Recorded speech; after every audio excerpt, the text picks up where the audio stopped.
महावीर कहते हैं, जो जीव को नहीं जानता, अजीव को नहीं जानता, वो क्या साधना करेगा और कैसी साधना करेगा, कैसे मोक्ष को प्राप्त करेगा। मोक्ष प्राप्ति से पहले मोक्ष के रास्ते को जानना भी जरूरी है।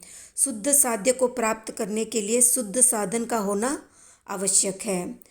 तो महावीर कहते हैं, 9 तत्वों का ज्ञान हर एक को होना चाहिए, तभी वो सही दिशा में आगे बढ़ पाएगा। जिसे तत्वों की जानकारी नहीं, वो अज्ञान के कारण भटक सकता है। तो आज हम जानेंगे एक रूपक के माध्यम से 9 तत्वों को, जिससे 9 तत्व आसानी से समझ में आ सके। सबसे पहले तत्व की परिभाषा जान लेते हैं।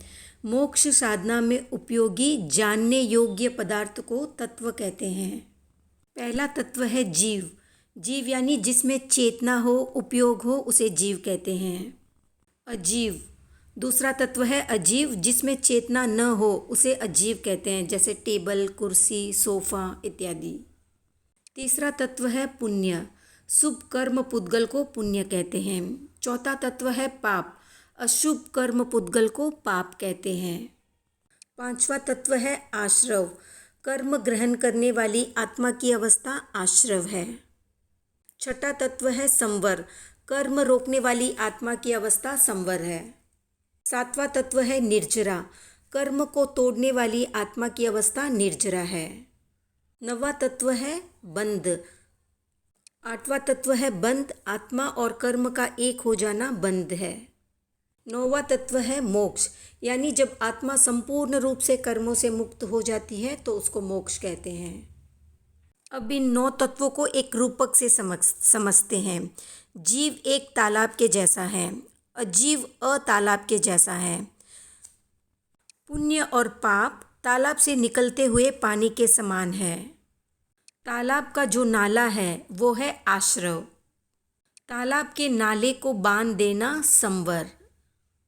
तालाब से पानी निकालने की नाली के समान है निर्जरा।